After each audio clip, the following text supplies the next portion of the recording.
Bonsoir. Le cours dont la première leçon sera donnée aujourd'hui par le professeur Michel Develay s'inscrit dans le projet inauguré ici même l'année dernière à l'initiative de membres de la classe des arts de l'Académie royale de Belgique par Bernard Faucroul. Et il a pour objectif d'explorer en plusieurs phases la question, combien complexe et en constante évolution, des relations entre la culture et certains domaines particulièrement sensibles de la société contemporaine.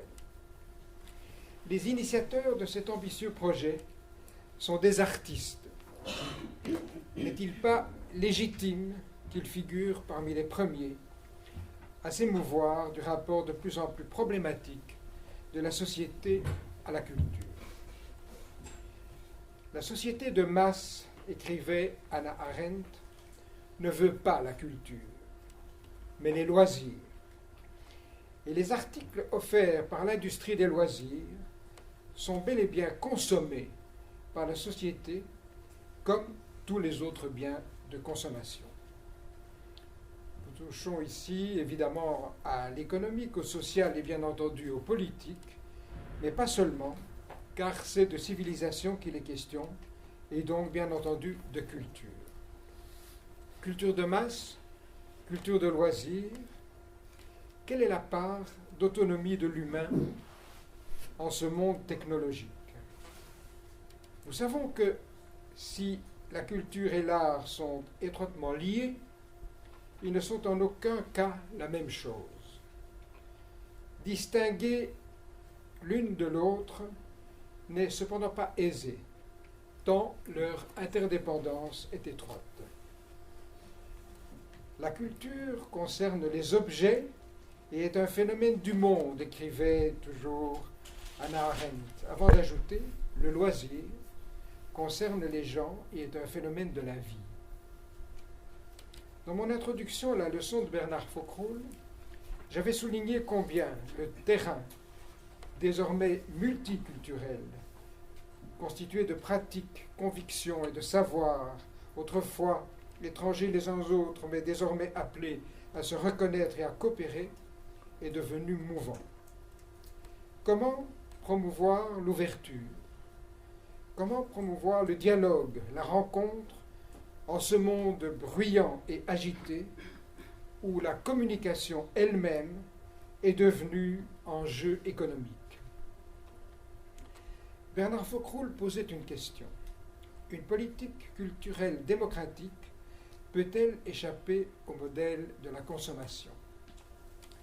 Il évoquait notamment le double problème de l'élitisme et de la marginalisation de la culture. À titre d'exemple, il faisait écho au travail du service éducatif qu'il avait mis en place à la Monnaie. Sa réflexion tentait d'aller à l'essentiel. L'expérience de la transcendance est-elle possible dans une société démocratique, se demandait-il. Et, plus immédiatement prospectif, la démocratie pourrait-elle, à terme, mettre la culture en péril? L'espèce humaine conduit-elle la culture à sa destruction? Il en appelait alors à la résistance. La culture serait-elle aujourd'hui en péril? Et la démocratie?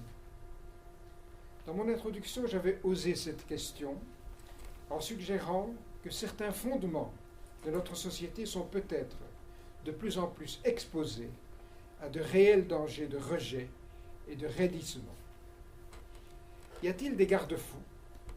Comment préparer l'avenir? Quelle stratégie pour demain? Confrontés à l'envahissement de l'espace par des pratiques culturelles de plus en plus commerciales, face au désarroi général, au malaise des professeurs, à la décadence des grands médias, de quelle culture générale les jeunes générations sont-elles équipées? C'est précisément la question de l'enseignement que nous voulons poser dans les 2 leçons de cette année. L'enseignement est donc la transmission.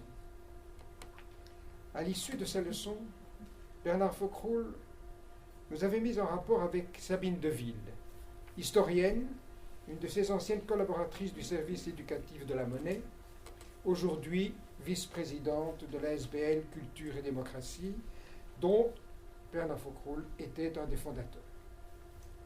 C'est grâce à Sabine Deville et à son équipe que nous avons pu monter le projet accueilli ici par le Collège Belgique. Je tiens à la remercier pour l'aide qu'elle nous a apportée.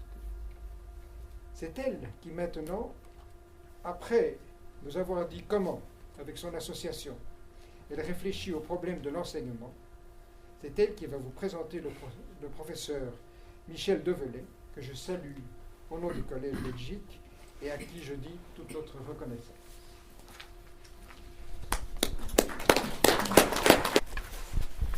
C'est la culture qui nous sauvera. Ce tremblement de terre est un événement tragique, mais la culture, c'est ce qui structure ce pays. Lorsque les repères physiques tombent, il reste les repères humains. Malgré ces drames et la pauvreté, je vois l'art, la littérature, la musique, les arts populaires qui fleurissent dans ce pays. Dès qu'il est dans l'art, l'homme est dans la vitalité. Dany Laferrière, écrivain, Haïti, janvier 2010.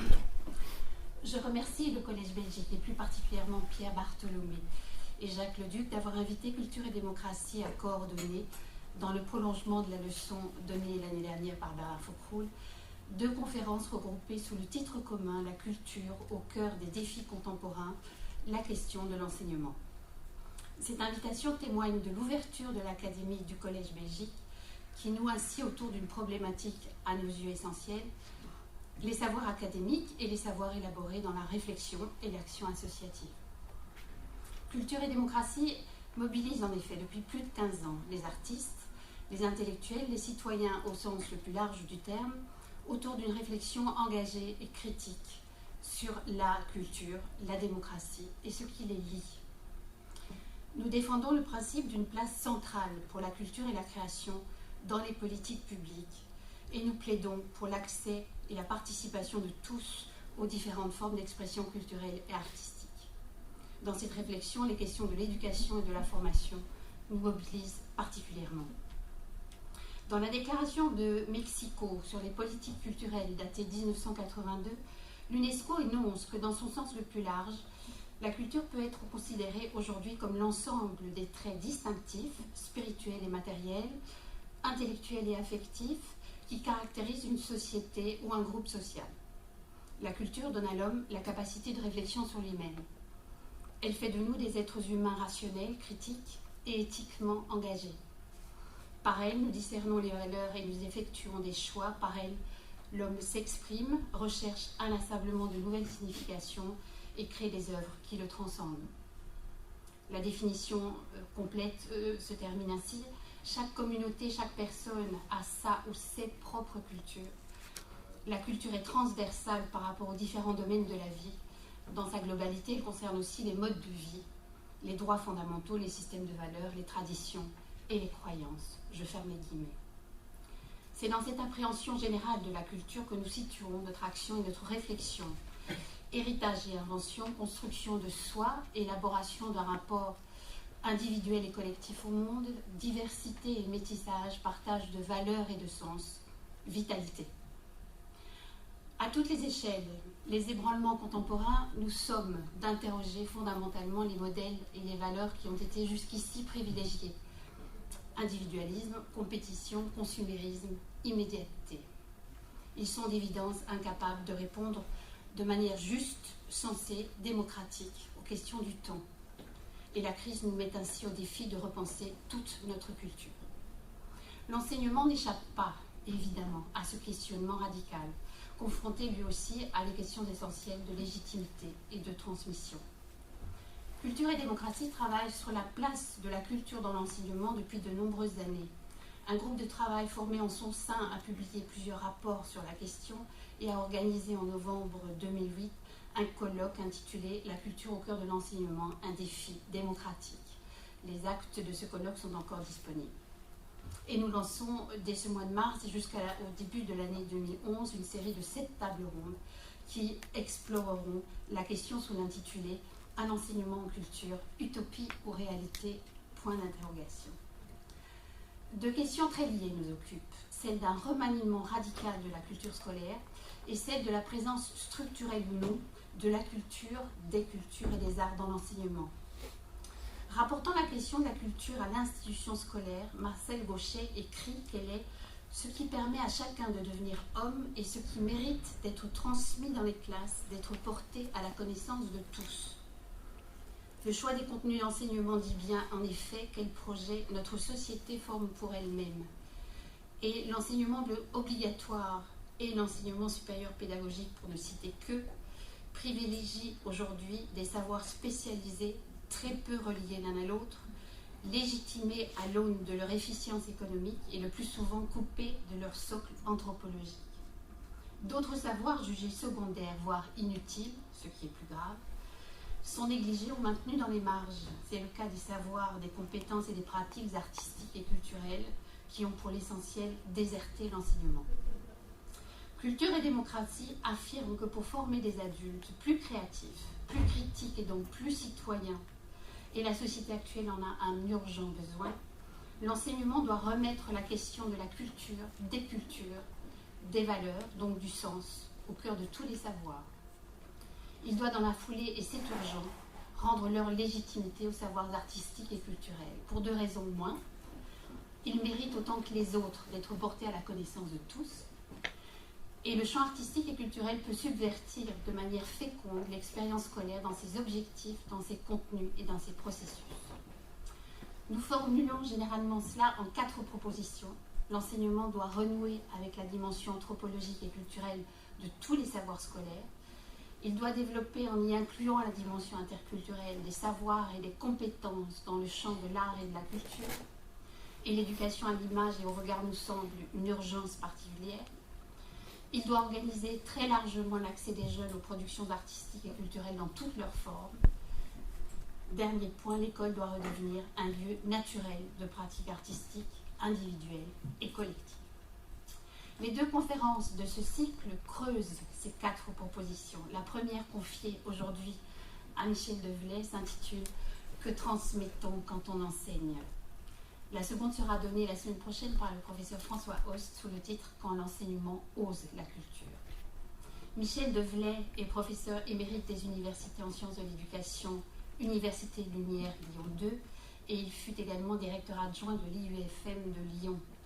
Il est aujourd'hui professeur invité dans de nombreuses universités, membre d'aussi nombreux conseils et commissions, expert au niveau international et national sur toutes les questions de didactique et de formation.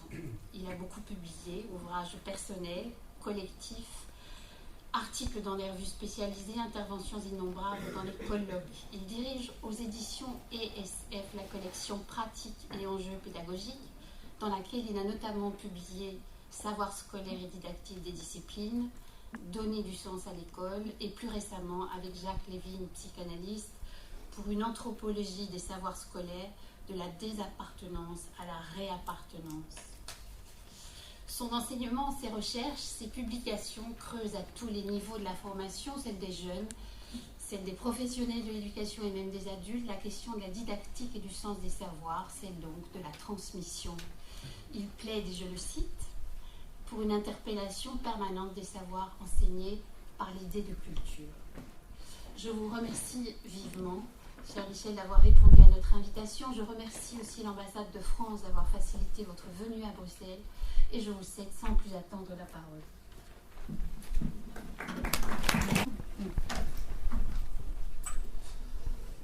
J'espère ne pas vous effrayer. Les gens s'assoient à côté de moi puis s'en vont. Alors je postillonne très peu.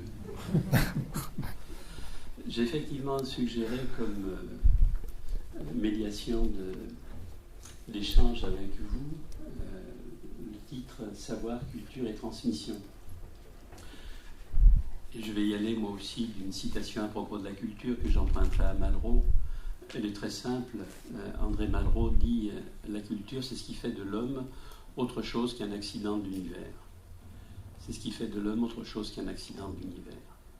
Non seulement nous sommes des êtres pensants, mais nous pensons à l'intérieur d'un ensemble d'opinions, de points de vue, de valeurs, d'objets, de symboles, qui soit nous relient à des cultures particulières, à des cultures spécifiques, qui sont les cultures familiales, qui sont les cultures de nos clans, de nos tribus, soit à une idée beaucoup plus générale. Et tout à l'heure, le mot de transcendance a été évoqué, non pas dans une vision religieuse, me semble-t-il, mais on peut penser aussi qu'en définitive, la culture est ce qui nous relie aux autres à travers une vision de transcendance qui est de suggérer que ce qui dépasse l'homme, c'est simplement l'homme. Dans un premier temps, on l'écrira avec un petit h, et dans un deuxième temps, on l'écrira avec un grand H. Alors, le thème que je suggère aujourd'hui, c'est donc savoir, culture et transmission. Et l'idée de culture, je la relierai non pas à ce que les Grecs nommaient les beaux-arts, l'architecture, la peinture, la sculpture, la musique, la danse, la poésie, mais à ce que les Grecs nommaient les arts libéraux à travers le trivium et le quadrivium, à savoir la dialectique, à savoir la rhétorique, à savoir l'arithmétique, à savoir la géométrie. Ce que je veux dire, c'est que je ne m'intéresserai pas aux relations entre... je n'aborderai pas la question de la culture dans, cela a été dit en introduction, dans sa dimension pratique culturelle, mais je préjuge qu'à travers quelques savoirs qui soient enseignés, les mathématiques en constituent un de ces savoirs, il soit possible d'introduire la dimension de la culture. Ce n'est pas pour rien que vous avez, Sabine, précédemment évoqué cette dimension anthropologique. Donc comment est-ce que je vais procéder en 3 temps ? Je vais d'abord chercher à justifier les raisons pour lesquelles il y a là un objet de réflexion, de s'interroger sur savoir, culture et transmission. Et puis ensuite, je regarderai peut-être les savoirs à travers une approche qui est celle de l'idée de culture. Et puis, je regarderai plus précisément ce qu'il convient d'entendre.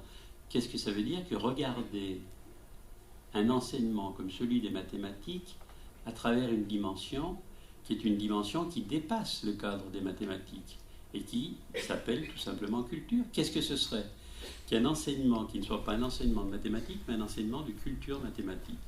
Qu'est-ce que ce serait qu'un enseignement scientifique qui ne soit pas un enseignement de biologie ou de physique, mais qui soit un enseignement lié à une culture scientifique? Qu'est-ce que serait qu'une école qui ne chercherait pas à avoir comme seul objet de compréhension du monde des disciplines dans l'étanchéité qui les concerne les unes par rapport aux autres, mais qui s'intéresserait à replacer chacune de ces disciplines dans un cadre anthropologique que l'on nommera culture.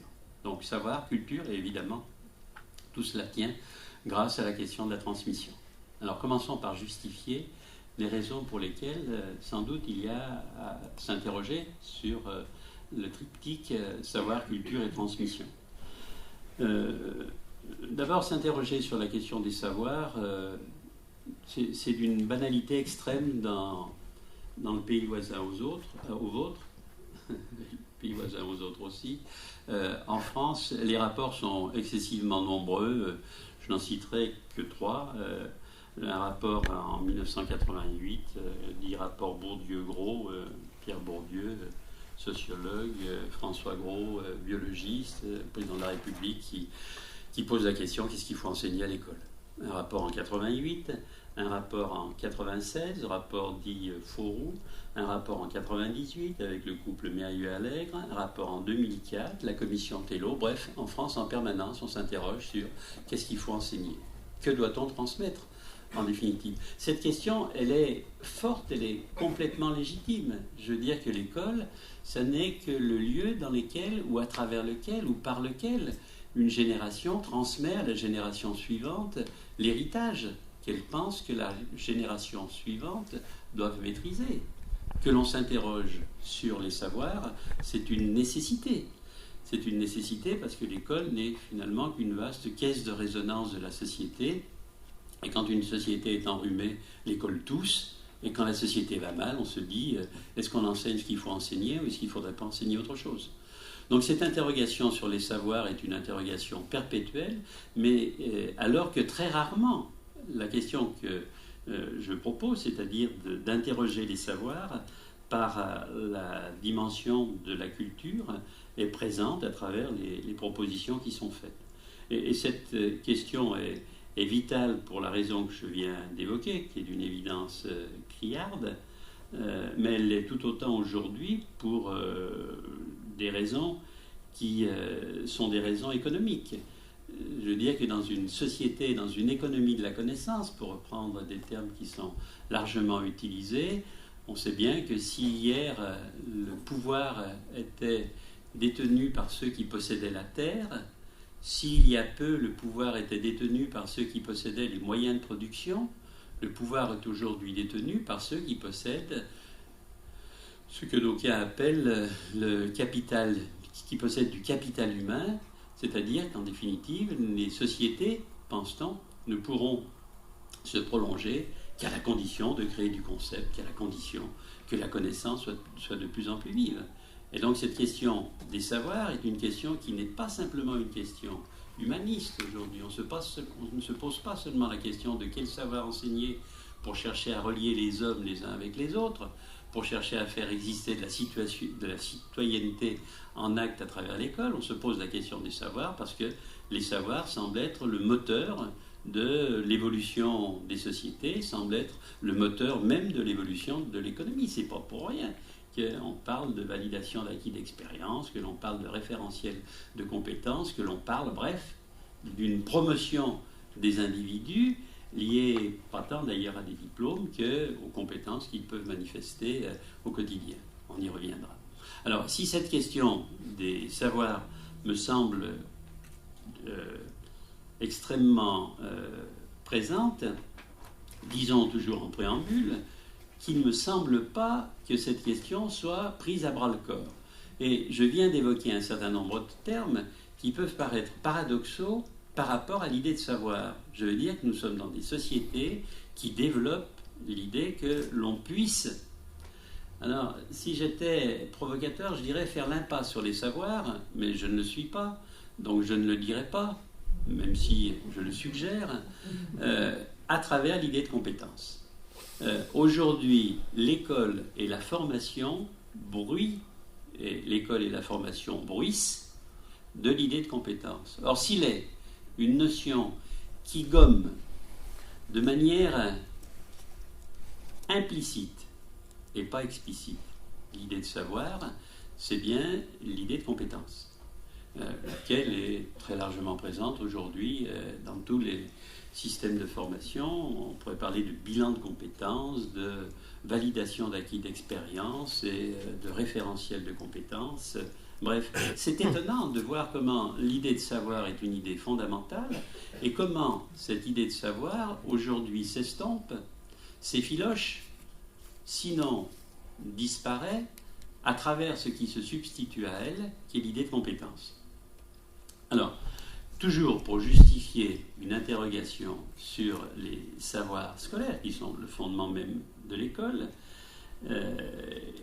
il convient de dire que l'idée de culture, à laquelle je veux relier l'idée de savoir, est au sein de l'école même objet d'une séparation entre soit une vision qui est une vision universaliste. En définitive, quels que soient les contenus enseignés, l'école, et on pourrait dire les écoles, ont pour intention ultime de faire exister, à travers les enfants que nous confions à l'école, de faire exister ce qui rapproche les hommes, ce qui leur permet de vivre ensemble, ce qui, d'une certaine manière, constitue une culture commune. Et l'école a toujours été écartelée entre une vision qui est celle de développer les attributs d'une culture commune, donc d'une culture à vision pas simplement de solidarité, mais de fraternité, une école qui soit à même de relier les hommes les uns aux autres, et une école qui a une vision de la culture qui est une vision beaucoup plus particulariste et beaucoup moins universaliste, avec l'idée que la culture doit être en relation avec des spécificités d'une certaine manière. Il existe pour des métiers déterminés des cultures particulières et quand on destine quelqu'un à une profession, on le destine à un corps de savoir qui se définit à travers une culture déterminée. Ça me semble très important, ça. C'est-à-dire qu'un enfant qui est à l'école, en définitive, ce qui est très difficile, je vais y revenir, à lui faire admettre et à lui faire comprendre, c'est que quelqu'un qui regarde la vie comme peut la regarder un psychologue, ne pose pas les questions au monde de même manière que quelqu'un qui regarde l'existence comme le ferait un sociologue, comme le ferait un médecin. Nous ne regardons pas les choses avec nos yeux, nous regardons les choses avec nos cerveaux. Et c'est très difficile, nous regardons les choses avec notre cerveau. Moi, je me souviens tout d'un coup de cette réunion d'amis avec l'un de nos amis qui était médecin et qui regarde le cou de quelqu'un qui était autour de la table et qui lui dit à brûle-pourpoint, tiens, tu devrais passer une écho de la thyroïde. Et tout d'un coup, tout le monde a regardé le cou de cet ami et évidemment, personne n'avait décelé chez cet ami ce que lui avait vu. Nous ne regardons pas le monde avec les yeux, nous regardons le monde avec notre cerveau. Et ce qui est très difficile, c'est une école dans laquelle on donne aux élèves la compréhension de la culture, des savoirs qui leur sont enseignés. Le mathématicien ne regarde pas les choses comme le géographe les regarde. Nous drainons avec les spécialités qui sont les nôtres des regards qui sont des regards particuliers. Le musicien n'écoute pas le monde comme le regarde, ça devient difficile. Le musicien n'écoute pas le monde comme le regarde le plasticien. Et donc, la difficulté de l'école, c'est tout à la fois de développer des cultures spécifiques. Et derrière ces cultures spécifiques, c'est l'idée de regard, là, que j'accroche pour l'instant. Et quelque chose qui dépasse ces cultures spécifiques, et qui est l'idée d'une culture que je qualifie d'universelle, qui, indépendamment de ces cultures spécifiques, serait capable de relier les élèves et, par-delà, l'espoir des citoyens les uns avec les autres. Alors, on voit bien quels sont les enjeux. D'une part, quel savoir enseigner ? D'autre part, comment ces savoirs, à travers les particularités des cultures qui les caractérisent, peuvent-ils, ces savoirs, tout à la fois être abordés par les élèves dans leur spécificité et d'autre part dans leur universalisme.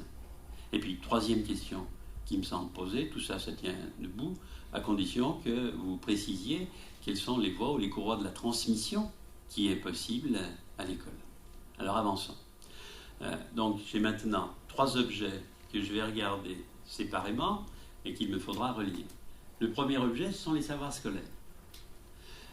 Alors, une première difficulté à laquelle on est confronté à travers les savoirs scolaires, c'est de faire comprendre qu'un savoir n'est pas un donné, mais qu'un savoir, c'est un construit. Une difficulté quand on enseigne, c'est de montrer que les savoirs, ce ne sont pas des choses naturalisées, ce ne sont pas des données, mais ce sont des choses qui ont été construites. Quand je dis que ce sont des choses qui ont été construites, je veux dire que on peut faire des choix évidemment, on peut faire des choix extrêmement divers. Quand on regarde en France le vécu des enseignants, si je prenais le cas des professeurs que l'on intitule professeurs de français, ils ont été professeurs de français parce qu'ils aimaient la littérature, ils aimaient les romans, ils aimaient les nouvelles, et puis le grand bain de la linguistique a balayé tout cela, et alors qu'ils continuent à s'intituler professeurs de français, ils sont devenus professeurs de linguistique, ce qui est un tout autre métier. Dans un cas, on parle de la chair, avec la littérature, dans l'autre cas, on parle du squelette, avec la linguistique. Et aujourd'hui, ils ne sont plus professeurs de littérature, ils ne sont plus professeurs de linguistique, ils sont professeurs de la typologie de texte. et ils enseignent aux élèves la différence entre un texte narratif, explicatif, etc. etc. Donc, une discipline, ce n'est pas un donné, c'est un construit. Et on sait bien comment on peut faire des choix. Alors, c'est très bonnes analyses à faire. Comment on peut faire des choix qui sont des choix essentiellement idéologiques. C'est-à-dire que l'histoire est un domaine privilégié, la littérature en est un autre. Est-ce qu'on accepte que telle période de l'histoire d'un pays soit présente ou pas à travers un enseignement? Est-ce qu'on accepte de lui consacrer peu de temps, pas beaucoup de temps? Comment est-ce qu'on regarde la colonisation française en Algérie? Quelle est la place qui est accordée ou pas accordée à la commune? C'est facile, ça. Mais quand bien même on prend un contenu d'enseignement particulier, ce contenu d'enseignement, on le déhistoricise et on le désincarne à l'école. Je prends un exemple d'une simplicité gravissime, qui est le théorème de Pythagore. Alors, soit je passe mon temps à l'école à montrer que la somme des carrés des côtés de l'angle droit est égale à la valeur du côté de l'hypoténuse, ce qui en soi est fort intéressant et fort utile, je n'en disconviens pas, sans prendre le temps aussi d'expliquer qui était Pythagore. Pas pour faire de l'histoire à la petite semaine, mais pour montrer des enjeux mathématiques réels. Et si on prend ce temps, alors, demandez aux élèves, qui est M. Pythagore? M. Pythagore, les expériences ont été faites. M. Pythagore, bon, il n'est pas un contemporain, on n'entend pas bien parler à la télévision de M. Pythagore, donc il ne doit pas vivre. Il doit être vieux, M. Pythagore, mais bon, vieux. Quand on commence à expliquer aux élèves que Pythagore, c'est 5 siècles avant Jésus-Christ, c'est-à-dire que le même laps de temps que celui qui nous sépare on est à peu près en l'an 2000, ça fait 2500 ans. C'est le même laps de temps que celui qui nous sépare, s'il y a encore des hommes pour le voir, de l'an 4500. Moins 500 plus 2000, ça fait 2500. Et 2500 ans, vivait un homme qui passe une partie de son temps pour aller rencontrer M. Thalès en mer Ionienne. Il en ramène le théorème, si vous avez quelques souvenirs. Qui va passer 8 ans de son existence en Égypte. Il va en ramener les fractions. Il va ramener les fractions. Les fractions, ça existe 5 siècles avant Jésus-Christ. Mais oui, les fractions, ça existe depuis 1200 ans avant Jésus-Christ. Parce que les Égyptiens vivaient essentiellement sur les berges du Nil qui étaient inondées chaque année. Et les berges du Nil étant inondées chaque année, il convenait l'année suivante de savoir si ton champ est plus grand que le mien et plus petit que le mien. Et les Égyptiens avaient inventé les fractions, il est moitié, il est 3/4, il est... Et puis M. Pythagore termine sa vie à Crotone, au sud de l'Italie, en créant, un petit peu comme un gourou, un lieu dans lequel, pendant les 5 premières années, on n'avait pas le droit de parler, et pendant lequel on transmettait les savoirs qu'il avait créés, qui étaient d'une utilité énorme par rapport à la construction architecturale, qui est de comment calcule-t-on la surface ou l'aire d'un hexagone. Bref, je pourrais évidemment multiplier les exemples. Première idée que je veux inscrire, c'est qu'on commence à faire en sorte que les savoirs puissent prendre du sens. C'est seulement une des dimensions de la question du sens à l'école, puissent prendre du sens si on les historicise, pas simplement pour dire moins 500 avant Jésus-Christ, ça n'a aucun intérêt. L'intérêt, il est non pas dans l'histoire, dans ce qu'il peut avoir de non relié à la société, de non relié à l'époque, mais dans une socio-histoire. Je veux dire que savoir que, je reprends un exemple mathématique, que Neper était un mathématicien du XVIIe siècle n'a aucun intérêt. Qu'il ait été écossais n'en a pas d'avantage. Mais savoir quel était l'état du savoir mathématique et comment il a créé les logarithmes népériens et 30 ans plus tard les logarithmes décimaux, alors à ce moment-là, le savoir et l'école, ça ne devient pas un lieu seulement pour passer dans la classe suivante, mais ça devient le lieu dans lequel on peut découvrir tout ce que les hommes et les femmes qui nous ont précédés ont créé et nous ont légué et est transmis à travers ce lieu particulier qu'est l'école. Qu'est-ce que c'est que l'école? C'est pas simplement le lieu pour passer dans la classe suivante, c'est la vaste bibliothèque qui est morte, jusqu'à ce qu'un enseignant la fasse revivre. L'école est un lieu de mort dans lequel on fait de la vie à partir des savoirs, à la condition de replacer ces savoirs dans une double contrainte. D'une part, les conditions de leur émergence, et d'autre part, les problèmes auxquels ces savoirs renvoient aujourd'hui.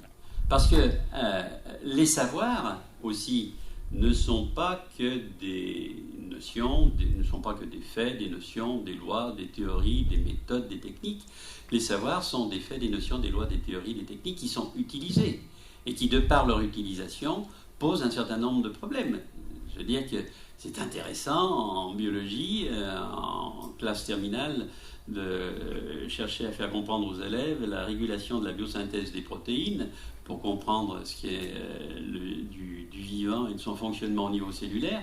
C'est bien sûr tout aussi intéressant de renvoyer cette question sur des problèmes d'actualité qui sont soit des problèmes de clonage, qui sont soit des problèmes d'OGM, qui sont soit... Bref, le savoir et les savoirs scolaires ne s'inscrivent à l'intérieur d'une culture particulière à ces savoirs, qui a une double condition, qu'on regarde les conditions dans lesquelles ils ont émergé, ils ont été produits, et que l'on regarde les questions qui sont posées à travers leur usage. Et ces questions sont excessivement nombreuses, quelle que soit la nature de ces savoirs. Et elles sont d'autant plus nombreuses que, alors c'est encore une autre idée ça, c'est que la culture, ça n'est pas quelque chose de figé. C'est que la culture, évidemment, c'est quelque chose d'évolutif. Et que, alors, il ne faut pas le dire trop fort, il faut prendre beaucoup de précautions pour le faire découvrir. Les précautions qui sont à prendre, c'est de leur faire découvrir que le savoir, c'est quelque chose de vivant, donc qui un jour meurt, et que la vérité d'aujourd'hui ne sera que la représentation de demain. C'est-à-dire que l'école doit être simultanément, si on s'intéresse à replacer les disciplines qui sont enseignées, les savoirs scolaires dans une vision culturée, il conviendrait de leur montrer que les savoirs ne sont pas intemporels, qu'ils sont le fruit d'une réflexion à un moment déterminé qui sera ultérieurement complètement remise en cause. Je veux dire que si le spécialiste des rétrovirus aujourd'hui, comme le virus du sida, si le spécialiste des rétrovirus aujourd'hui, si le dernier Nobel spécialiste des rétrovirus rencontrait dans 30 ans le prochain Nobel spécialiste du rétrovirus, dans 30 ans, le prochain Nobel lui dirait « Vous en étiez là en 2010 ?» Le savoir, c'est quelque chose de vivant, c'est quelque chose qui... Et donc la vérité, elle n'est que passagère. C'est une très grande difficulté, ça, à montrer que... à installer des certitudes dans le même temps où il conviendrait de développer le doute et de développer l'incertitude sur ces certitudes. C'est extrêmement difficile de considérer que la culture à l'intérieur desquelles ces savoirs trouvent signification n'est pas un donné immuable, mais quelque chose qui ne fera qu'évoluer, parce que le savoir, c'est comme l'horizon, plus on s'en rapproche, plus l'horizon recule, et jamais personne n'atteindra cette chose derrière laquelle toute l'école est fondée, la recherche de la vérité. C'est extrêmement difficile ce que je suis en train de dire. Je suis en train de dire que deux choses. D'une part, que les savoirs scolaires, quels qu'ils soient, ne peuvent trouver du sens qu'à la condition tout à la fois, c'est la première idée que j'ai cherché à développer, qu'à la condition tout à la fois d'apparaître comme des créations humaines à un moment déterminé, parce que l'homme n'a de cesse, depuis qu'il est homme, de tenter de comprendre le monde, les autres hommes et lui-même. Tout à la fois cette idée et tout à la fois l'idée qui lui est adjointe, à savoir que cette approche-là mérite d'être recontextualisée dans une vision qui la dépasse et qui est de montrer que le monde de certitude sur lequel nous sommes installés, sera demain un monde remis en cause et que la vérité, c'est quelque chose qui n'est qu'évolutif. Un épistémologue contemporain qui s'appelle Karl Popper écrit, si je le retrouve, Karl Popper, je crois que je ne vais pas le retrouver, il écrit quelque chose comme, mais si je le retrouve, ce sera quand même mieux. La base empirique de la connaissance objective ne comporte rien d'absolu. La science ne repose pas sur une base rocheuse. La structure audacieuse de ces théories s'édifie en quelque sorte sur un marécage. La science est comme une construction bâtie sur pilotis. Les pilotis sont enfoncés dans le marécage, mais pas jusqu'à la rencontre de quelques bases naturelles. Et lorsque nous cessons de les enfoncer davantage, ce n'est pas parce que nous avons atteint un terrain ferme. Nous nous arrêtons, tout simplement parce que nous sommes convaincus qu'ils sont assez solides pour supporter l'édifice, du moins provisoirement. Nous pouvons avoir l'idée que l'école est un lieu, alors je ne sais pas comment dire moi, que l'école est un lieu de certitude passagère, ou que l'école est un lieu de certitude momentanée. Mais c'est aussi important pour que l'école ne soit pas un lieu de dogme. Pour que l'école ne soit pas un lieu de dogme, il convient de montrer que les vérités qui y sont enseignées sont à relativiser au regard de ce qui les a précédés et de ce qui les a construits. Une autre idée peut-être importante, c'est que les savoirs scolaires, je disais, ne sont pas des données, sont des construits. Je viens de chercher à l'illustrer. Sont des construits dans leur histoire, dans leur usage, sont des construits relatifs dans le temps. Mais quelque chose qui est tout aussi important et qui renvoie à l'idée de culture, c'est que les savoirs scolaires montrent comment les hommes, affrontés aux mêmes interrogations, ont abordé ces choses différemment. Et je trouve qu'à l'école, quelle que soit la discipline qui soit enseignée, il conviendrait sans doute de prendre beaucoup plus de temps à montrer les controverses telles qu'elles ont pu exister dans l'émergence de savoir. Je veux dire qu'on peut en citer un grand nombre. Au sujet de la génération spontanée, quand à la fin du XIXe siècle s'oppose Pouchet, le seul que l'on connaisse, qui est Pasteur. Comment Pasteur est-il arrivé à s'opposer à la vision qu'avait Pouchet, P-O-U-C-H-E-T, la génération spontanée? On peut prendre Boyle et Thomas Hobbes au sujet de l'existence du vide. On peut prendre Newton et Leibniz à propos du calcul différentiel.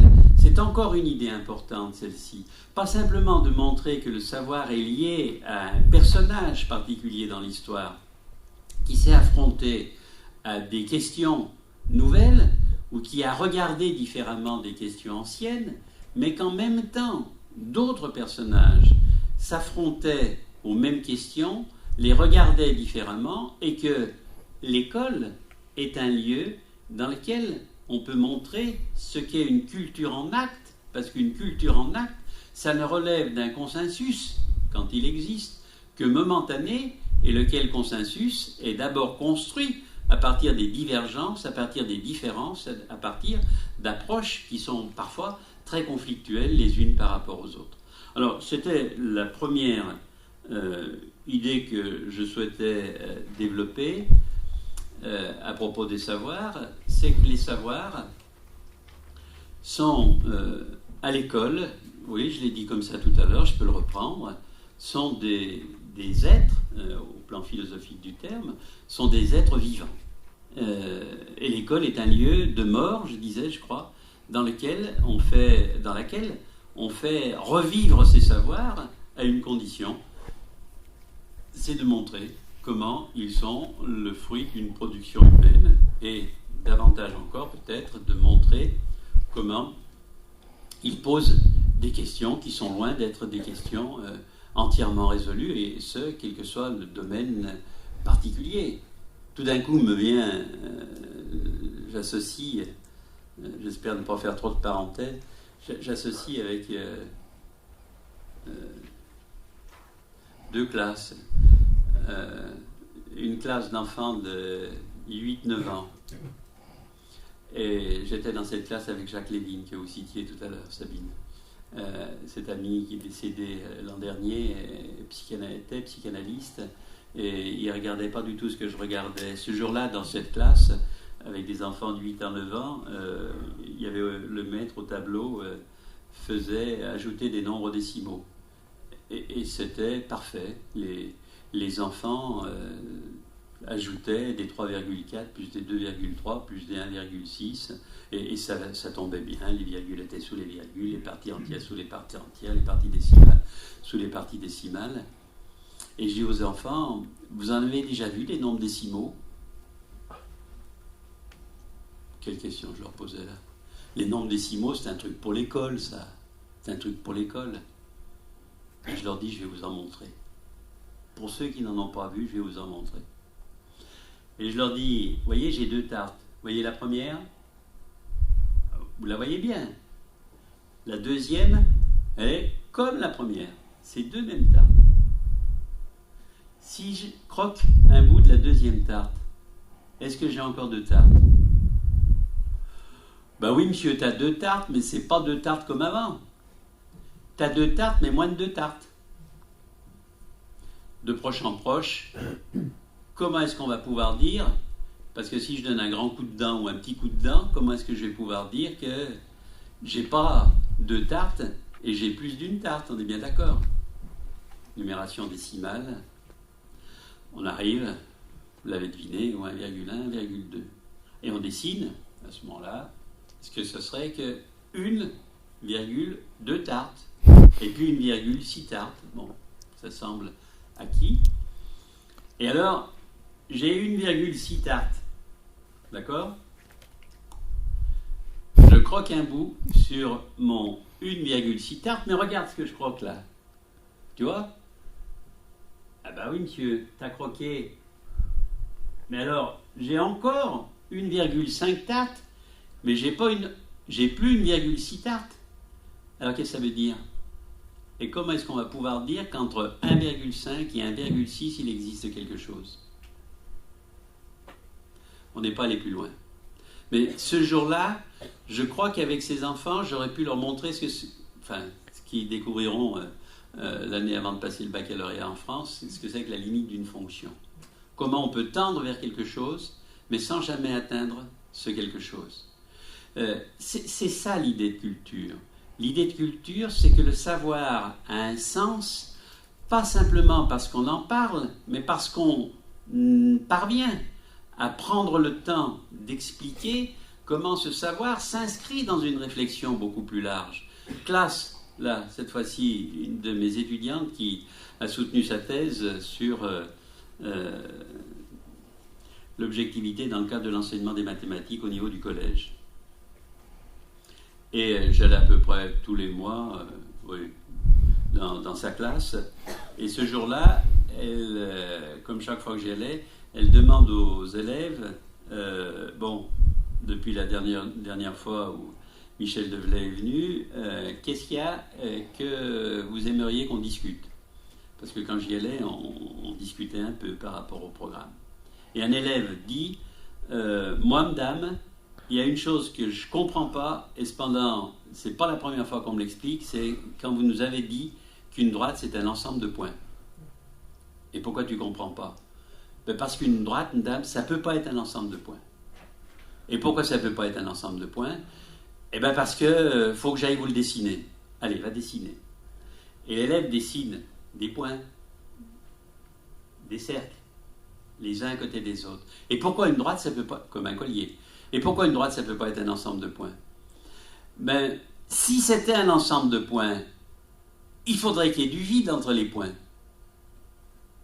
Imparable. Si c'est un ensemble de points, c'est un ensemble d'entités qui sont individualisées les unes par rapport aux autres. Donc une droite, ça ne peut pas être un ensemble de points. Parce que si les points se touchent, et alors là, là ça devient extraordinaire parce qu'on commence à faire des mathématiques. Si les points se touchent, alors on ne peut plus dire qu'une droite c'est un ensemble de points. Une droite c'est un ensemble de points, madame, mais plus quelque chose entre les points. Est-ce que c'est ça, madame, un ensemble de points, une droite? Est-ce que c'est un ensemble de points avec des trous du vide entre les points? Ou est-ce que c'est autre chose? Et montrer à cet élève et aux élèves ce matin-là que quand on fait des mathématiques, c'est qu'on construit un monde abstrait qui n'a aucune réalité. Parce qu'une droite, écoute-moi bien, ça n'existe pas. T'en verras jamais. Tu verras jamais de droite, tu verras jamais de parallèle, tu verras même jamais de cercle. Et tu verras sans doute jamais de carré. Pourquoi on verra jamais de cercle? Si j'ai un bon compas, madame. Même si tu as un bon compas, tu ne pourras pas, avec ton compas, tracer l'ensemble des points qui est à égale distance d'un point fixe, qui s'appelle le centre. Et montrer aux élèves que quand on fait des mathématiques, on construit des objets idéaux à partir desquels on peut ultérieurement se faire plaisir, comme le fait le mathématicien, et pas toujours comme le font les élèves, ça devient, à ce moment-là, le savoir devient un objet de culture dans la mesure où on l'interroge, ce savoir, dans la mesure où on le replace dans un questionnement. D'aucuns diraient que c'est un raisonnement de nature épistémologique. Et avec les élèves, là, dans cette classe, qu'est-ce qui s'est passé? Mais avec ces élèves dans cette classe, il y en a un autre qui a dit « Mais madame, alors on ne trace jamais des droites quand on dit qu'on trace des droites sur les cahiers. On ne trace pas des droites. Et pourquoi on ne trace pas des droites? Parce que si on traçait des droites, madame, elles sortiraient des cahiers. Imparable. Mais alors, si les droites, elles sortent des cahiers, qu'est-ce qu'elles deviennent? Et ce matin-là, la prof a fait des mathématiques dans cette classe. Elle leur a parlé de géométrie euclidienne, de géométrie de Lobachevsky, de géométrie de Riemann. Elle leur a montré que chez Euclide, le théorème, c'est par un point extérieur à une droite, il passe une parallèle et une seule à cette droite. Et on joue là, chez Euclide, avec le jeu d'Euclide. Et puis, il y a Lobachevsky au XVIIIe siècle, et lui, chez Lobachevsky, au XVIIIe siècle, c'est tout à fait autre chose. Parce qu'on n'est plus dans... Allez, il faut que j'arrête. On n'est plus dans le plan, mais on est dans l'espace. Et voilà une droite qui serait dans ce plan-là. Par exemple, l'arête de cette table, qui est dans le plan de cette table. Puis voilà un point là. Et là, chez Lobachevsky, le théorème, c'est pas par un point extérieur à une droite, il passe une parallèle et une seule à cette droite, mais il passe toutes les droites qui se trouvent dans un plan qui est parallèle au plan dans lequel se trouvait la droite dans un premier temps. Et puis chez Riemann, on est dans les espaces courbes. Et à ce moment-là, on fait des mathématiques, parce qu'on fait découvrir aux élèves que le savoir auquel ils sont confrontés, c'est quelque chose qui est à replacer dans une réflexion qui est beaucoup plus large que l'infime élément que l'on enseigne à un moment déterminé. Donc, ne le répétez pas, je crois que l'école est un lieu dans lequel les savoirs pourraient être en relation avec une culture, la culture qui leur est spécifique, à la condition que, mais je vais m'en dire, qu'on regarde ces savoirs à travers leur socio-histoire, qu'on regarde les savoirs à travers l'usage qu'on en fait, qu'on regarde les histoires à travers, d'aucuns diraient, le paradigme qui les institue, le paradigme qui les constitue. Et pour ce faire, alors sans doute faut-il, dans la formation des enseignants, faire exister des temps pendant lesquels ces réflexions, ces informations de nature épistémologique soient présentes. Deuxième moment, la question de la culture. Alors, c'est vrai que, il y a un ouvrage qui a été produit dans lequel on montre qu'il y a 230 définitions de la culture. Moi, je ne vais en retenir que deux. La culture, soit on l'aborde dans une vision patrimoniale. D'une certaine manière, un lieu, une vision patrimoniale. Hein, on possède un patrimoine. L'université est à ce moment-là un symbole de culture, parce que sur les rayons de l'université, il y a des thèses, il y a des... Soit la culture, c'est ce que des hommes ont produit, une vision patrimoniale, une vision même économiste, on pourrait dire, même si l'université est d'abord un vaste cimetière de thèses, davantage qu'un lieu où on fait vivre le savoir qui est produit au niveau de la recherche. Mais c'est une autre question. Mais il y a une autre manière de regarder la culture. La culture, c'est ce qui se passe quand on se dit bonjour. Tout à l'heure, je vous disais, moi j'ai souvent entendu en Belgique dire c'est gay. On rompt une conversation avec c'est gay. J'ai jamais, en France, c'est pas une expression qui est usuelle. C'est gay, il me semble que ça veut dire ça va, c'est bien. La culture, à ce moment-là, dans une vision patrimoniale, c'est tout à fait autre chose. C'est ce qui commence à se passer quand on se dit bonjour et qu'on s'aperçoit, alors on peut prendre les extrêmes, hein, les cultures et les civilisations, je rejoins les deux termes, dans lesquels le oui ça se dit comme ça et puis dans d'autres ça se dit comme ça. Et donc penser l'école comme un lieu de culture, ça ne renvoie pas pour moi à la première dimension, elle est trop évidente. C'est dans le meilleur des cas ce que je viens de chercher à développer. Mais l'école n'est un lieu de culture qu'à la condition que les savoirs qui sont enseignés prennent du sens pour les élèves. Et les savoirs enseignés ne peuvent prendre du sens pour les élèves qu'à la condition de les aborder dans une dimension qui est une dimension anthropologique. Alors, l'anthropologie, c'est pas pour rien que le mot anthropologie vient, on sait bien que le concept central en anthropologie, c'est le concept de culture. Et que les anthropologues cherchent à comprendre ce qui particularise, ce qui spécifie différentes cultures et la manière dont elles se rejoignent et au contraire se disjoignent. Mais dans le champ de la métapsychologie, dans le champ de la psychanalyse, il existe aussi une anthropologie qui est nommée anthropologie culturelle. Et qu'est-ce que ça veut dire, ça ? Ça veut dire qu'une manière de penser la culture, à travers les disciplines qui sont enseignées à l'école, à travers le savoir qui est enseigné, c'est de s'interroger, pour les élèves en particulier, dans leur particularité, pas en particulier, dans leur particularité. Pierre est différent de Fatima, qui est elle-même différente de Samuel. C'est s'interroger sur le sens que peuvent avoir ces savoirs. C'est-à-dire que dans une dimension métapsychologique, le sens, c'est quelque chose de très très difficile à cerner. Je fais l'hypothèse que dans le moment que nous passons ensemble, certains parmi vous auront trouvé du sens dans un mot que je vais dire dans 5 minutes, alors que leur voisin ou leur voisine n'en aura absolument pas trouvé dans le même laps de temps.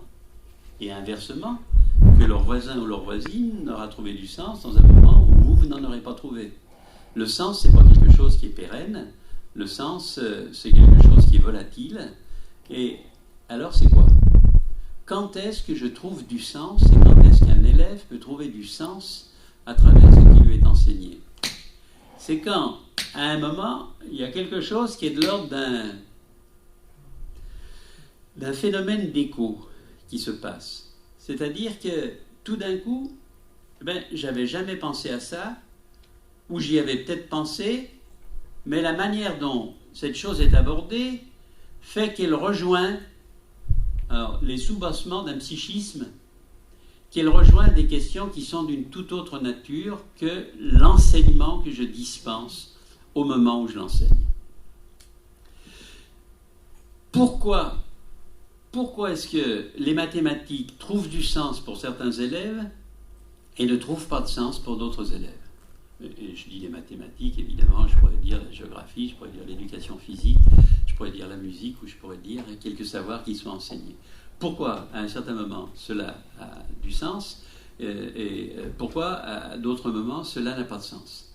Et je suis en train de dire parce que ça peut constituer un phénomène d'écho, parce que ça répond à des questions, mais des questions qui me sont extrêmement personnelles.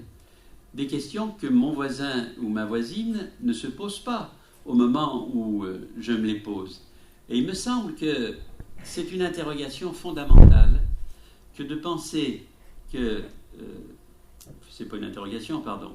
C'est une vision fondamentale que de penser que le savoir, c'est le savoir. Que le savoir, S-A-V-O-I-R, c'est le savoir, C-C-D-A-V-O-I-R.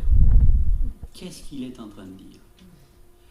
Il est en train de dire que chercher à tout savoir, c'est sans doute chercher à avoir son ça. Et vous renverrez le ça à la deuxième topique freudienne du ça, du moi et du surmoi. C'est-à-dire que si à un certain moment, j'aime, comme on le dit, c'est fort dire, on ne dit pas à une personne qu'on rencontre dans la rue, je t'aime.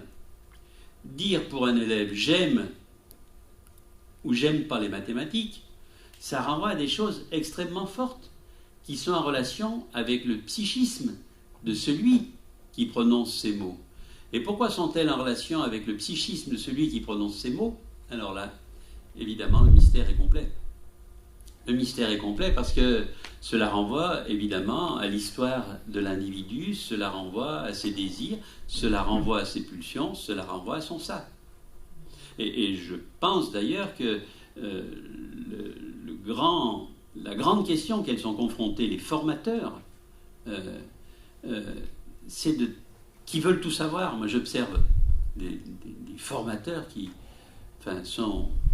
j'observe à l'université des gens qui, faut les mettre à la porte de l'université parce qu'autrement ils n'en sortiraient pas. Parce qu'ils veulent tout savoir. Un enseignant veut tout savoir sur le fonctionnement des groupes, il veut tout savoir sur sa discipline, il veut tout savoir. Qu'est-ce qui nous meut, qu'est-ce qui nous agite dans ce moment-là? Ce qui nous ajoute, oh là là, je les analyserai tout à l'heure, tous ces là-dessus. Ce qui nous agite dans ce moment-là, c'est sans doute quelque chose qui a à voir avec notre propre désir, que nous confondons très souvent avec la jouissance. Arrêtons-nous 2 instants. Il m'a fallu longtemps pour dire que la discipline, moi, qui m'a formé, je suis agrégé de biologie au départ, et puis dès lors que j'ai été ainsi agrégé de biologie, je me suis rendu compte que j'étais incapable d'enseigner quoi que ce soit, parce qu'on m'avait fait croire qu'en maîtrisant ces contenus de haut niveau, je maîtrisais tout alors que je ne maîtrisais rien. Et comme j'ai commencé comme professeur dans une école normale d'instituteurs, et que j'avais en face de moi des instituteurs qui avaient 2 fois mon âge, et je me disais, mais jusqu'au moment où j'ai compris, mais il m'a fallu du temps pour ça, hein, c'est pas immédiat, il m'a fallu une petite dizaine d'années, pour comprendre qu'en définitive, si je m'intéressais à la biologie, c'est parce que j'avais un vieux compte à régler avec ma propre naissance. Et je m'intéressais à la biologie parce que la biologie, c'était pour moi une manière de comprendre la vie et à travers la compréhension de la vie, de comprendre ma propre histoire. Quand je rencontre des enseignants, c'est toujours très intéressant parce qu'ils vous serrent la main en vous disant bonjour et vous leur dites vous enseignez et ils vous disent oui et vous enseignez dans le primaire, dans le secondaire, oui je suis prof dans le secondaire et vous enseignez quoi? Et alors vous avez là un objet de discussion possible parce que vous rentrez dans l'intimité de quelqu'un qui n'arrive pas à vous dire, mais qui vous dit quand même, pour reprendre le terme de tout à l'heure, qui regarde la vie différemment de la manière dont vous la regardez. J'étais un jour, c'est presque caricatural ce que je dis, mais je le dis quand même.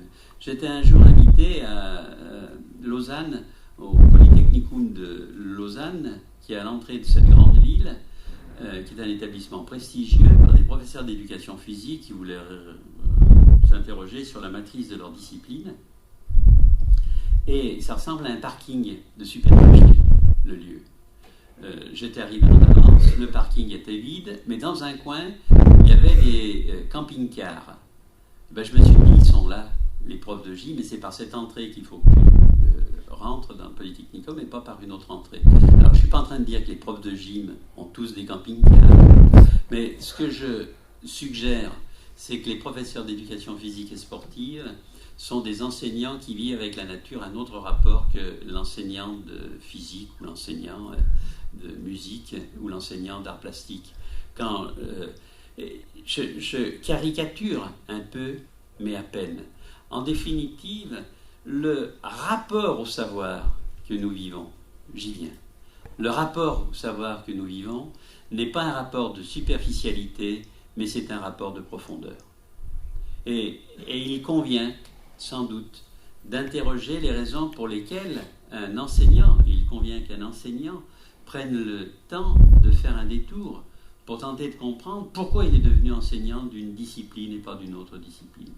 Et il va découvrir à ce moment-là que ce ne sont pas seulement les aléas d'un parcours, d'une histoire qui vous a fait, comme on le dit à l'école, quand on est élève, aimer ou pas aimer un prof, mais qu'en définitive, à un moment déterminé, il y a quelque chose qui s'est joué, et ce quelque chose-là n'est pas dans la superficialité, il est dans la profondeur.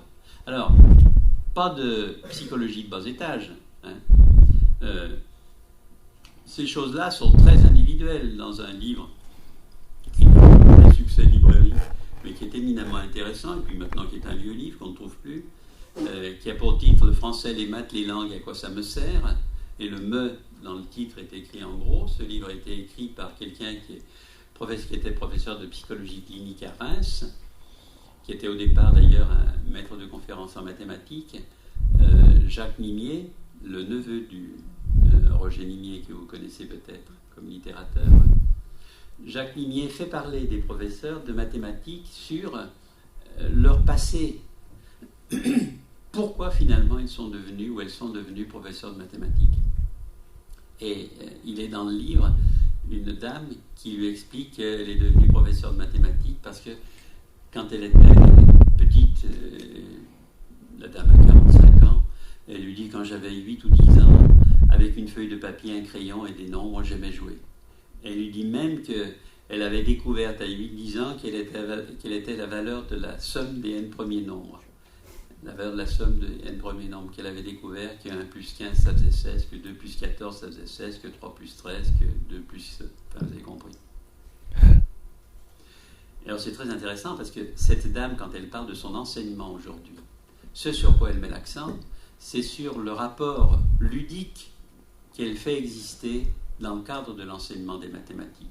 Elle propose à ses élèves des problèmes dérangeants, comme on dit dans le cadre de l'enseignement des mathématiques, comme c'est peut-être Stella Baruch qui s'est livrée à des problèmes de cette nature. Je ne me rappelle plus bien, sur un radeau, il y a 13 chèvres et puis 18 moutons. Quel est l'âge du capitaine? Et le nombre d'élèves qui répond 31 est excessivement important. Parce qu'ils ont intégré qu'en mathématiques, il fallait n'importe comment répondre par un nombre. C'est bien des chèvres, c'est bien des moutons, il doit y avoir un rapport, 18. Ça ne peut pas être 18 moins 13, parce que 5, c'est pas sérieux pour un capitaine de bateau. Par contre, 18 ou plus 13, ça fait 31. Cette dame, le rapport qu'elle a découvert avec les mathématiques, c'est que les mathématiques, on pouvait vivre avec elles un rapport ludique. Et puis, il y a d'autres personnes qui répondent qu'à travers les mathématiques, qu'elles ont découvert, c'est qu'il y avait des choses justes, qu'il y avait des choses fausses, mais qu'il n'y avait rien, il n'y avait pas d'intermédiaire entre les deux en mathématiques. Et alors que la première met l'accent sur des problèmes dérangeants, comme elle dit, sur des problèmes qui font question, la deuxième met l'accent sur l'ordre, la rigueur, la logique, la progression. Le rapport avec une discipline est un rapport qui, renvoyant à une anthropologie culturelle dans une vision métapsychologique, n'est pas un rapport, j'y reviens, n'est pas un rapport de superficialité, mais est un rapport de profondeur. Et donc, il me semble que si on veut inscrire, où est-ce qu'il en est? Il est en train de dire que si l'école est un lieu dans lequel on veut faire découvrir aux élèves que tout savoir enseigné est un savoir qui s'apparente à une culture déterminée, non seulement il convient de développer les premières idées que je cherchais à développer précédemment à travers les savoirs, mais il convient d'aider les élèves à comprendre, et j'y viens à ma troisième partie, le rapport au savoir qu'ils peuvent vivre. Le rapport au savoir, ça me semble un concept déterminant aujourd'hui dans le domaine ou pour les gens qui s'intéressent en général aux apprentissages ou à la formation. L'école n'est pas un lieu dans lequel on transmet, c'est la troisième temps de mon intervention, l'école n'est pas un lieu dans lequel on transmet des choses comme, je ne sais pas quelle image prendre, celle des coureurs, des relayeurs, transmettre le témoin. On ne transmet rien à l'école quand on enseigne, autre que le rapport que l'on peut vivre au savoir. Ce que l'on transmet à ses élèves, c'est le rapport qu'on peut vivre en tant qu'enseignant au savoir que l'on enseigne. Alors, je simplifie un peu en disant cela, parce qu'évidemment, les élèves acquièrent des savoirs déterminés, le théorème de Pythagore, système solaire ou ce que c'est que la dette en économie, ils acquièrent bien des savoirs, mais surtout ce qui les imprègne et qui leur font aimer ou ne pas aimer une discipline. Ce qu'ils intègrent, c'est le type de rapport que leur enseignant vit avec l'élève, que leur enseignant vit avec le savoir qu'il leur dispense. L'école est un lieu dans lequel je pense qu'à travers une conférence c'est pareil, je pense que ce que nous vivons dans le rapport humain, c'est le rapport que quelqu'un vit avec ce dont il parle, autant que la connaissance de ce dont il parle. Il suffit de regarder le domaine politique pour s'apercevoir très vite que quand quelqu'un parle politique, il en parle en général avec ses tripes et avec une émotivité très grande qui fait que ce que transmet quelqu'un, c'est pas la justesse de ses propos, parce qu'en général c'est approximatif ce genre de discussion, mais ce qu'il transmet, c'est le rapport qu'il vit avec l'objet qu'il est en train d'exposer. Et donc il me semble qu'il y a deux manières, alors là j'emprunte à des auteurs qui s'appellent Jackie Bayrou ou Bernard Charlot, qu'il y a deux manières de regarder cette question de la transmission à travers la question du rapport au savoir. Une première manière, c'est la façon dont quelqu'un comme Bernard Charlot, sociologue, parle du rapport au savoir. Le rapport que nous vivons avec le savoir renvoie à des habitus, pour reprendre le concept de Bourdieu, de Pierre Bourdieu.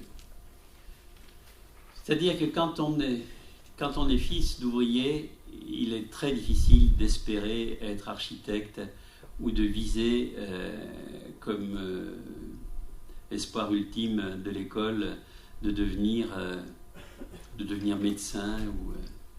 Il existe dans les familles un type de rapport au savoir qui est déterminant par rapport au rapport au savoir que les élèves rapportent quand ils viennent à l'école.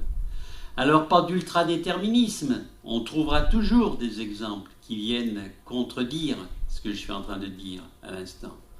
Mais le rapport au savoir est un rapport à l'école, c'est un rapport à l'institution scolaire, c'est un rapport avec le savoir, mais il faudrait l'écrire là avec un S majuscule, c'est-à-dire avec ce que signifie la connaissance. Et on sait bien qu'il y a des élèves avec lesquels le rapport au savoir, ou chez lesquels le rapport au savoir est un rapport de distinction. Des élèves qui vivent dans des familles dans lesquelles il est important de montrer que l'on sait, ça se montre à travers une gravure, ça se montre à travers une peinture, ça se montre à travers des livres qui traînent. Et puis il existe des élèves qui vivent avec le savoir, un rapport qui n'est pas un rapport de distinction, mais qui est un rapport de fonctionnalité. On cherche à savoir parce qu'on fera quelque chose de ce que l'on saura, mais on ne cherche pas à savoir pour montrer que l'on sait. Alors, pas de caricature, je suis en train de dire, mais ayons conscience que l'école est un lieu dans lequel viennent se confronter, en quelque sorte, deux types de rapports au savoir. Le rapport au savoir antérieur de celui qui franchit le portail de l'école, qui est le rapport au savoir que transporte l'élève avec lui-même, et un autre rapport au savoir, qui est le rapport au savoir de l'enseignant, qui lui vit aussi avec ce savoir un tout autre rapport, qui est un rapport. C'est aussi une des raisons pour lesquelles les enseignants ont beaucoup de difficultés à accepter la violence scolaire, parce que la violence scolaire, c'est la manière la plus froide, la plus vive et la plus forte qui remet en cause complètement l'enseignant, pas simplement parce qu'il est agressé comme il pourrait l'être dans la rue, mais parce que cette agression est une remise en cause totale de ce qui fonde son existence même. Et ce qui fonde son existence même, c'est le savoir dont il est propriétaire. C'est le savoir qui le fonde. J'observe aujourd'hui, c'est assez extraordinaire ce qui est en train de se passer en France. Petite parenthèse, il faut que j'arrête mes parenthèses. Petite parenthèse. En France, là, enfin, vous savez, en France, la durée de vie des ministres, c'est 27 mois. Sous la Ve République, donc à peine l'un est-il nommé qu'il n'a de cesse que de vouloir tout transformer. Et donc le dernier, là, les précédents ont introduit des enseignements scientifiques qui s'appelaient Allègre, le renouveau des langues anciennes, il s'appelait Leroux, qui était agrégé de grammaire. Langue, c'était les pratiques culturelles à l'école. Alors celui-là, il est directeur des relations humaines, donc il n'y a pas beaucoup de particularités. Lui, ce qu'il va introduire, c'est l'accompagnement personnalisé. C'est une très chouette idée, ça, à l'école. Une idée qui a complètement été balayée, d'ailleurs, en 1984, par un ministre qui s'appelait Savary. Et c'est en train de dire que le service d'un enseignant, c'est un certain nombre d'élèves, c'est un certain nombre d'heures pendant lesquelles on dispense du savoir, mais que le service d'un enseignant, c'est un certain nombre d'heures pendant lesquelles on sera en rapport privilégié avec des élèves pour les accompagner cognitivement, pour les accompagner émotionnellement, pour les accompagner psychiquement dans leur parcours. Je pense que les boucliers vont se lever dans très peu de temps. Parce que ça, c'est une remise en cause très très forte de l'identité professionnelle de l'enseignant, qui ne se vit pas comme un spécialiste de l'accompagnement, d'ailleurs il n'a pas été formé pour ça, mais qui se vit comme un spécialiste d'une discipline déterminée. Alors, où est-ce que j'en suis? En train de dire que l'école est ce lieu dans lequel doivent cohabiter, mais peuvent venir s'affronter deux cultures à travers deux rapports au savoir, qui sont le rapport au savoir de l'enseignant et qui sont le rapport au savoir de l'élève, lequel rapport au savoir de l'élève est un rapport, alors deuxième vision de la notion de rapport au savoir, est un rapport qui le fonde psychiquement très fortement. Qu'est-ce que je veux dire? Je veux dire que j'observe des élèves qui échouent à l'école alors qu'ils ont tout pour réussir. Ils ont tout pour réussir au plan intellectuel. Ils possèdent toutes les habiletés cognitives qui leur permettraient de réussir à l'école. Mais ils ne peuvent pas réussir à l'école. Et pourquoi ils ne peuvent pas réussir à l'école? Parce que c'est trop dangereux pour eux de réussir à l'école. Et pourquoi c'est trop dangereux pour eux de réussir à l'école? Parce que, identitairement, ils se refusent à être autres que ce qu'ils sont quand ils rentrent à l'école. Je veux dire que des élèves qui sont issus de l'immigration sont des élèves qui, parfois, ne généralisons pas, mais parfois ont de réelles difficultés à être au clair par rapport à leur identité, quand leur identité est double, quand ils se vivent comme un certain nombre d'élèves, quand ils se vivent comme français, mais en même temps quand ils se vivent comme algériens, ou quand ils se vivent comme marocains. Et pour réussir à l'école, qu'est-ce qu'il faut? Pour réussir à l'école, il faut avoir entendu un père, une mère, un grand-père, une grand-mère, qui sais-je, vous dire, sans jamais prononcer ces mots, mais vous faire comprendre à travers un regard, à travers un geste symbolique, mon fils, ma fille, tu pourras être demain autre chose que ce que tu es, autre chose que ce que je suis, et tu continueras à être mon fils ou ma fille. Pour réussir à l'école, il faut accepter de changer d'identité. L'école est un lieu dans lequel on réussit à la condition d'accepter d'être autre que ce que l'on est. Et pour accepter d'être autre identitairement que ce que l'on est, encore faut-il être suffisamment assuré ou réassuré sur son identité d'aujourd'hui. Et donc, il me semble que la question du rapport au savoir est une question qui peut être abordée à travers une dimension comme celle que je viens d'évoquer à l'instant. C'est-à-dire que le rapport au savoir est un rapport identitaire. L'école est un lieu dans lequel ce ne sont pas des adultes seulement qui sont confrontés à des enfants ou à des adolescents. L'école est un lieu dans lequel des psychismes différents viennent se confronter. Et pour un élève, être en situation de réussir, c'est sans doute accepter que son rapport au savoir devienne un rapport tel que celui qu'il est nécessaire de maîtriser pour réussir à l'école. Et il faut accepter, à ce moment-là, sans doute un certain type de soumission. Il faut accepter qu'il existe des choses que l'on ne sait pas. Il faut accepter que l'on ne sait pas tout. Qu'il y a des gens qui savent, qu'il y en a d'autres qui ne savent pas forcément, et que l'école est un lieu dans lequel on doit peut-être se soumettre en faisant confiance à quelqu'un, ce qui, évidemment, n'est pas donné d'emblée.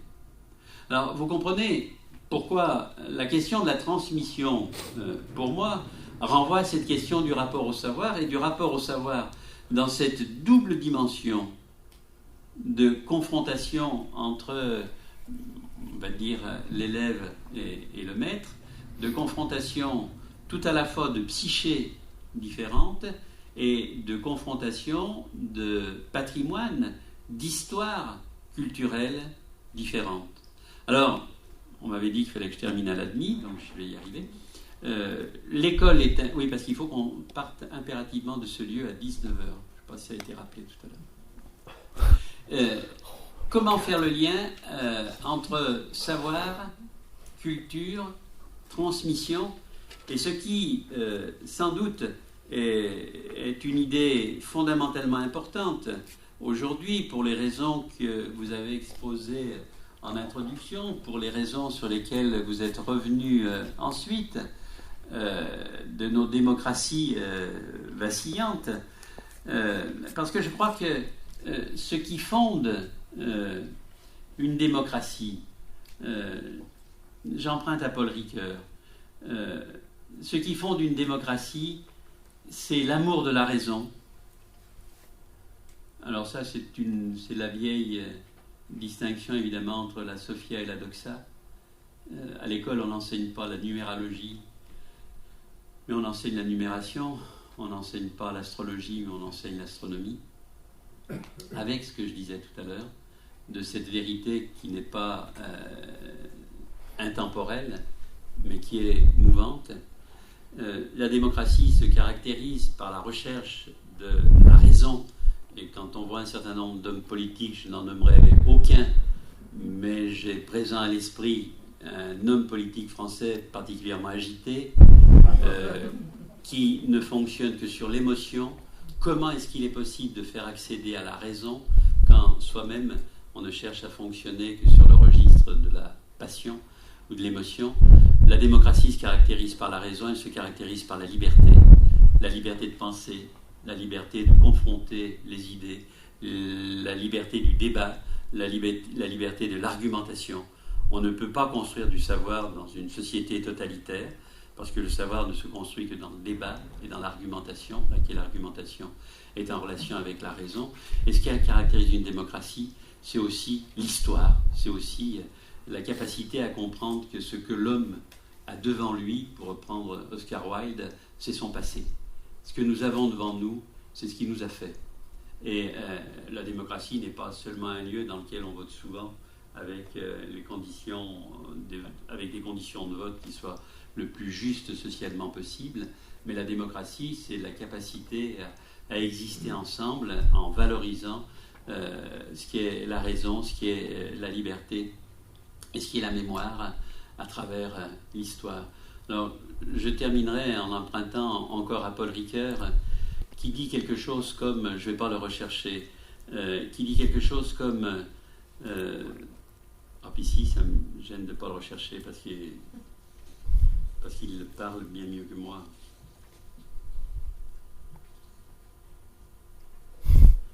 Je reporte, c'était peu de temps avant sa mort, Ricoeur écrit: je reporte sur ceux qui viendront après moi la tâche de prendre la relève de mon désir d'être. Je reporte sur ceux qui viendront après moi, ce sont nos enfants, ce sont nos petits-enfants, la tâche de prendre la relève de mon désir d'être, de mon effort pour exister dans le temps des vivants.